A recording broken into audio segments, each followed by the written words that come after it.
Bonjour à tous, 12h55, la campagne des idées, épisode 2 sur 6. Chaque mercredi, pendant 6 semaines, avec Think Tank, Fondation, Association, Partenaires, nous scrutons l'horizon présidentiel. Après les doléances et avant nos libertés, la jeunesse, âge oublié des politiques, l'essayiste Jacques Attali, fondateur de France Positive, et l'avocate Julie Martinez seront notre invités à partir de 12h55. Mais d'abord, Ludovic Lagarde sur le quai de Coltès.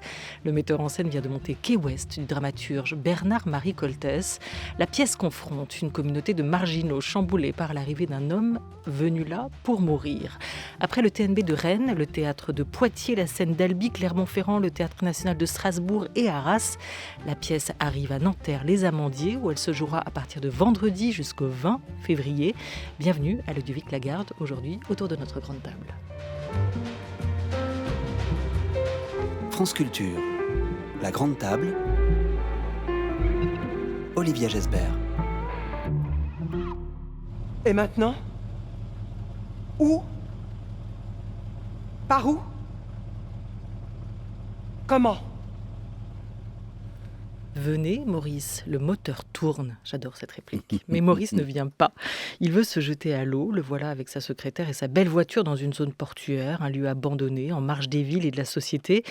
Il va faire la rencontre d'individus déclassés, Abad, Charles, sa sœur Claire, leurs parents Rodolphe et Cécile, et Fac. Bonjour, Ludovic Lagarde. Bonjour. Bonjour. J'entends des bruits. J'entends des chiens. C'est plein de chiens sauvages autour de nous qui rampent dans les décombres. J'aurais dû essayer de venir jusqu'ici avec la voiture. Peut-être qu'avec la lumière des phares, on verrait au moins ce qui rampe par terre. Nous sommes devant un mur, Maurice. On ne peut plus avancer. Dites-moi ce que l'on doit faire maintenant. Dites-moi donc dans quel trou vous préférez qu'on tombe. Voilà donc Monique, la secrétaire, interprétée par Christelle Tual. Dans la pièce, on retrouve beaucoup de comédiens, mais notamment aussi Michel Escaut et Laurent Poitrenaud, des fidèles du metteur en scène Ludovic Lagarde, notre invité aujourd'hui. Alors ce décor, Ludovic Lagarde, c'est un hangar désaffecté, une sorte de no man's land, un lieu coltésien par excellence. Oui, sans doute, un décor personnage. Je crois que le lieu, c'est le début de cette pièce, puisque l'inspiration vient à Bernard-Marie Coltès lorsqu'il est à New York.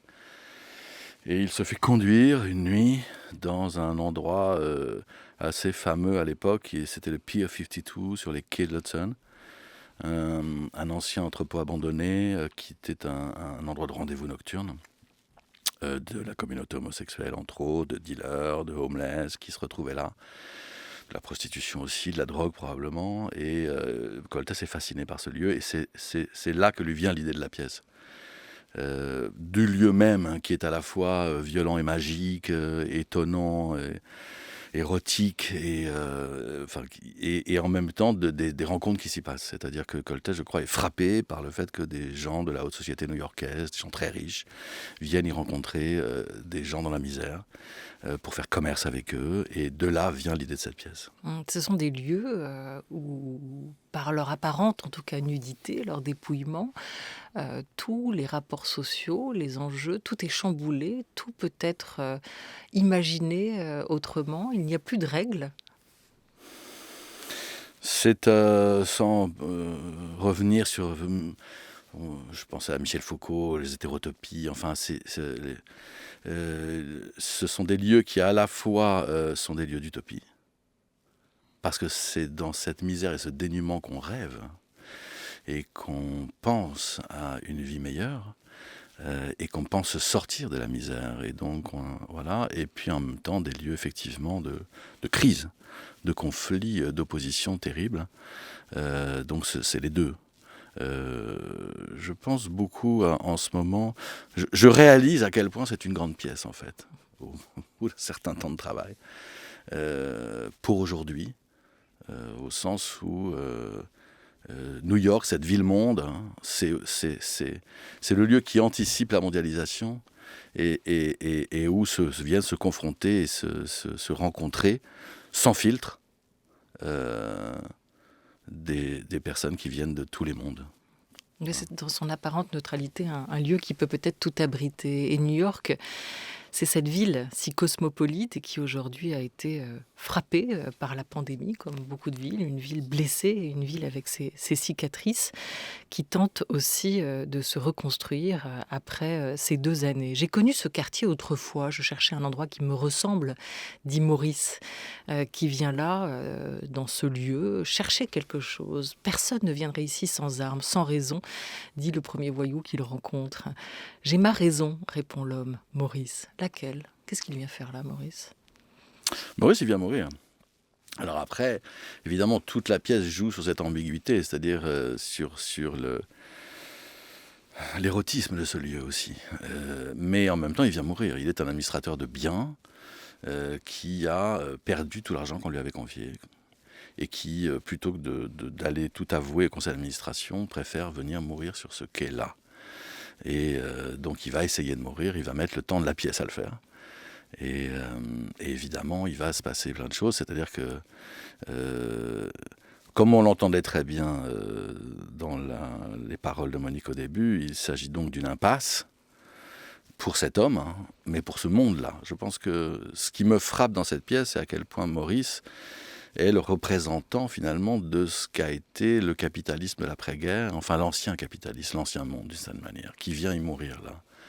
Le capitalisme avant-guerre, c'était encore un capitalisme à la papa, où un patron gagnait 3 fois ce que gagnaient ses salariés. Il n'y avait pas encore, enfin on méprisait les petits actionnaires. Et puis tout d'un coup, dans ces années-là, au tournant des années 80, la finance advient, le néolibéralisme, le système dans lequel nous vivons aujourd'hui, et qui vit maintenant une autre crise encore plus grave, advient. Et là, c'est la fin de ce monde-là. D'ailleurs, il y a une chose un peu, petite anecdote, c'est que ces hangars, ces Pier 52, ont été détruits en 1983 par le maire de New York qui s'appelait Koch, comme par hasard. Comme Maurice Koch. Comme Maurice, dans la pièce. Et au moment où est détruit ce hangar, finalement, de la pièce, de Pier 52, se bâtit la Trump Tower. C'est-à-dire que c'est bien, je trouve, ça raconte quelque chose de ce moment historique des années 80 où ça tourne et où s'installe finalement cette finance, ce capitalisme financier, ce néolibéralisme que nous vivons aujourd'hui et dont on voit maintenant les dégâts, mais d'une autre violence. Voilà, et qui aujourd'hui n'a peut-être plus ni l'âge ni l'envie, lui aussi, de se refaire une personnalité comme le protagoniste, Maurice Koch, une histoire de réputation. À l'eau, je ne veux pas voir le plongeon, dit-il, donc il préfère mourir, se suicider. Alors petit à petit, dans ce décor étrange, sombre, énigmatique, toutes les ombres qui errent sur le plateau, Ludovic Lagarde, vont se mettre à parler. Elles vont passer dans la lumière, elles vont s'incarner comme la mère qui veut mettre à profit la situation et prendre ce qu'il y a à prendre chez cet homme. On est trop malheureux et pas assez riche pour penser, dit-elle. Quel prix tu as payé, toi, pour vivre en paix dans ce pays ? Pourquoi es-tu parti de chez toi ? Est-ce que tu as assassiné ta mère ? Est-ce que tu as fait de la politique ? Un homme ne quitte pas son pays avec la honte du nom de sa mère sans un crime. Vous nous portez malheur avec l'odeur de vos crimes, de votre honte, de votre silence, de tout ce que vous cachez. Avec vous, venu ici sans père, ni mère, ni race, ni nombril, ni langue, ni nom, ni visa, est venu le temps des malheurs, les uns après les autres. À cause de vous, le malheur est entré chez nous. Il a monté les escaliers, il a défoncé nos portes. Et ça a été le commencement de la misère, le commencement du manque d'argent, le commencement de l'obscurité quand il faut de la lumière et des soleils qui refusent de se coucher. Le commencement des bateaux qui ne s'arrêtent plus, de l'abandon des maisons par des gens honorables, le commencement du désordre, des insultes, des coups de couteau, de la peur de la nuit, de la peur du jour, de la peur collée aux épaules, du dérèglement des jours et des nuits, le commencement des maladies piquées dans notre sang par les mouches qui se cachent dans vos cheveux. La mère Dominique Raymond qui joue ici Cécile dans cette tirade d'une violence quand même assez extrême. Elle, c'est d'abord une figure de l'exil. Pour elle, tout est exil d'ailleurs chez les autres aussi. Tout est violence et rejet. Oui, en analysant ce personnage, on peut vraiment, je pense, comprendre mieux comment la pièce se construit. Je pense beaucoup à ça, je vois le mot de construction, d'ailleurs, je pense à la déconstruction, aujourd'hui terme très en vogue. C'est une pièce qui déconstruit, qui dévoile, hein, et là, en l'occurrence, ce personnage de Cécile, qui est exilé, donc c'est un couple, Rodolphe, Cécile qui vient d'Amérique latine, d'Amérique du Sud, alors c'est pas dit complètement, l'Argentine, le Chili, la Bolivie, le Mexique. Le mari Rodolphe était militaire du côté d'une junte probablement de l'époque. Hein. Moi j'ai vécu ça avec Pinochet, enfin toute cette époque-là. Et cette femme, Cécile, d'origine indienne, hein, autochtone, donc du coup a épousé cet homme et elle s'est fait de manière christianisée, colonisée. Et elle se retrouve ensuite, 20 ans plus tard ou 30 ans plus tard, exilée à New York. Ils ont dû arriver par bateau. Et puis ils se sont retrouvés probablement dans un appartement un peu misérable à côté de ces docks, de ces quais. Et évidemment, alors là, ce qu'on entend évidemment est assez terrible dans la pièce, parce que c'est aussi un sujet de la pièce, c'est la question du bouc émissaire. Autre résonance. Autre résonance. Entre cette pièce écrite dans les années 80 et notre époque. Oui, absolument. Mais là, elle s'adresse à Abad, hein, qui lui est un exilé parmi les exilés, un exclu parmi les exclus, puisqu'il est rejeté par sa famille d'origine africaine, venu en tant que réfugié, atterri à New York dans ses docks. Charles, qui vit de petits expédients de trafic, on ne sait pas très bien, dans ces quais, le prend sous son aile. Et là, tout d'un coup, elle, n'obtenant pas ce qu'elle veut obtenir, de son fils et de la situation, et n'arrivant pas à se sortir finalement de sa condition sociale et de son exil intérieur, d'une manière comme vous le disiez, finalement frustré, insulte, hein, et libère sa haine, enfin littéralement, face à Abad qui est plus exclu qu'elle. Enfin, voilà. Ouais, on n'est pas dans un discours simpliste avec Coltès, hein, pas dans un discours manichéen avec les méchants riches et les gentils pauvres. Ce qu'il décrit, c'est vraiment une structure de société en millefeuille. Et cette figure du bouc émissaire, ou cette recherche d'un bouc émissaire qui revient tout au long de la pièce d'un personnage à l'autre, en fait, hein, qui, à travers cela, exprime chacun sa souffrance. Hein. Alors c'est autre chose qu'invente à ce moment-là Coltès. Ensuite qu'il va, d'une certaine manière, compresser dans La solitude des champs de coton, qu'il écrit juste après, et que Chéreau va monter. Moi, j'avais vu la création de La solitude des champs de coton à l'époque à Nanterre, qui est la question du commerce. C'est-à-dire que, en fait, dans cette pièce, chaque scène est un négoce. Chaque scène, quelqu'un veut obtenir quelque chose de quelqu'un, et il va y avoir des objets transitionnels de négoce, un bout de la Jaguar, une montre, un briquet, enfin des reliques finalement extirpées de Cork et de sa Jaguar et de Monique, et donc de la richesse finalement avec laquelle ils arrivent dans ces quais misérables. Et donc ça, c'est vraiment une chose très importante, c'est-à-dire que chaque, encore une fois, scène est l'objet d'un deal, de cette manière. Et si on n'obtient pas ce qu'on veut, alors on rentre dans des rages. Hein. Et c'est la faute de l'autre, bien sûr.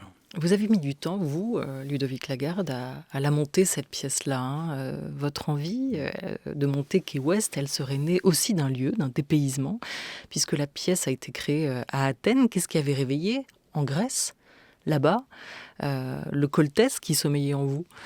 Il y a plusieurs raisons. Je pense que moi, comme je vous le disais, j'avais assisté à la création de La solitude des champs de coton.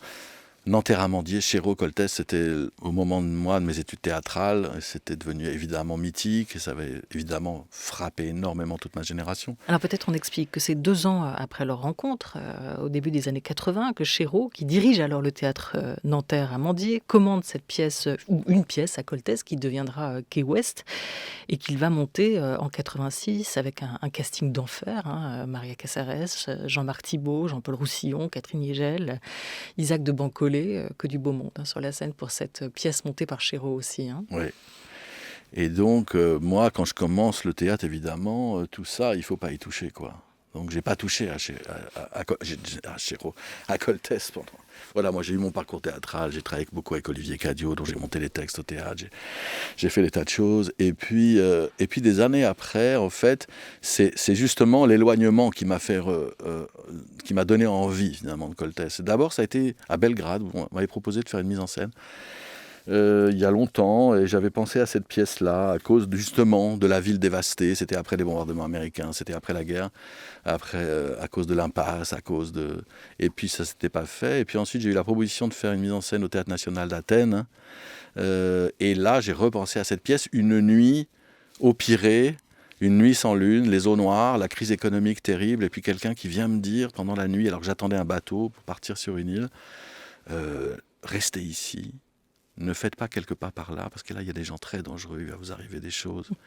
Et donc cette histoire du danger, de la crise, de l'errance, de la nuit, des eaux sombres du Pirée, d'une nuit sans lune, tout d'un coup je me dis, voilà, j'ai proposé ça au Théâtre National d'Athènes et j'en ai fait une version, mais qui n'a rien à voir avec ce que je viens de faire là.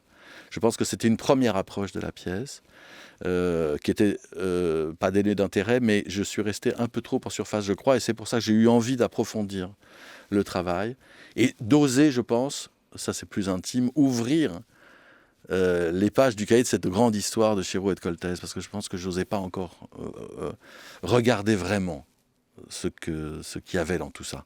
Et là, je l'ai fait.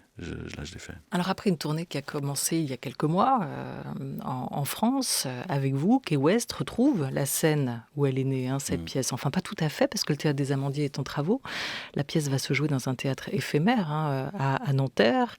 Mais quand même, les théâtres sont aussi des lieux avec leurs fantômes, leurs histoires, leurs identités particulières. Ça veut dire quelque chose, 40 ans après, que cette pièce revienne derrière vous ou avec vous sur ce lieu où elle est née.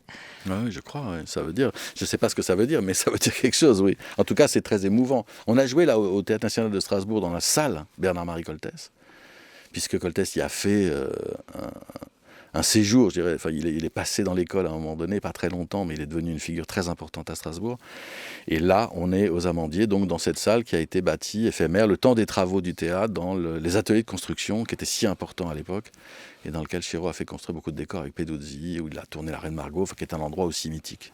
Voilà, Richard Peduzzi qui raconte aussi son art de la scénographie dans un livre paru l'an passé chez Actes Sud et que je recommande vivement. C'était un couple, un duo de scène aussi, Chéreau-Peduzzi. On va revenir sur la relation que vous entretenez avec l'auteur, dramaturge, avec Olivier Cadiot, vous aussi, mais d'abord Patrice Chéreau évoquant la figure de Coltès et le fait de monter un auteur contemporain. Il est tout jeune à ce moment-là et rappelons que Coltès est mort aussi jeune à 41 ans.